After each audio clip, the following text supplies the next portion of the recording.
Hi friends, hi hello friends, welcome back to Ragi Mane Masti YouTube channel.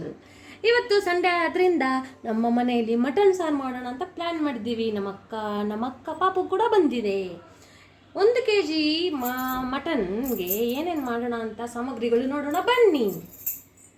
ಇದು 1 ಈರುಳ್ಳಿ, 2 tomato, ನಿಮ್ಮ ಖಾರಗೆ ಅನುಗುಣವಾಗಿ ನೀವು ಒಣಗಿನ ಮೆಣಸಿನಕಾಯಿ ಹಾಕ್ಕೊಳ್ಳಿ, ಕೊತ್ತಂಬರಿ ಸೊಪ್ಪು, ಸ್ವಲ್ಪ ಜಿಂಜರು, ಮತ್ತು ಬೆಳ್ಳುಳ್ಳಿ, ಕರಿಬೇವು ಸೊಪ್ಪು, ಚಿಟಿಕೆ ಅರಿಶಿನ, ಮತ್ತು ಏಲಕ್ಕಿ ಇಟ್ಟಿದ್ದೀವಿ, ಲವಂಗ, ಚಕ್ಕೆ, 1 ಸ್ಪೂನು ಗಸಗಸೆ, ಮತ್ತು ತೆಂಗಿನ ತುರಿ, ಅಳತೆಗೆ ಸಾಕಷ್ಟು ಎಣ್ಣೆ, 1 kg ಮಾಂಸ.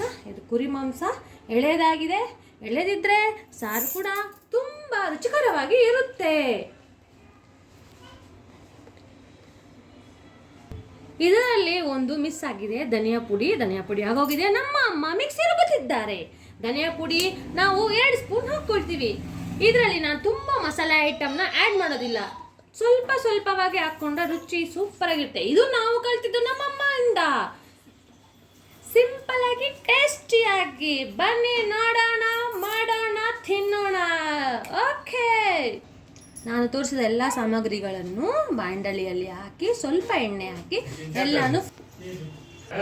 ಎಲ್ಲ ಫ್ರೈ ಮಾಡ್ಕೊಂಡಿದ್ದೀನಿ.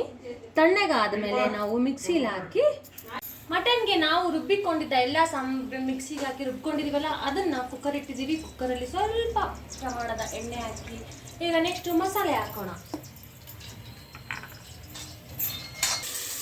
ಫಸ್ಟು ಮೊದಲಿಗೆ ಮಾಂಸ ಹಾಕ್ಕೊಳ್ಳೋಣ.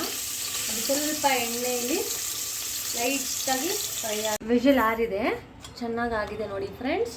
ಎಣ್ಣೆ ಬಿಟ್ಕೊಂಡಿದೆ, ಸ್ಮೆಲ್ ಘಮ್ ಅಂತ ಬರ್ತಿದೆ. ಟೇಸ್ಟ್ ಮಾಡೋಣ. Okay, thanks for watching friends. Please subscribe Ragi Mane Masti. Thank you. ಶುಭರಾತ್ರಿ.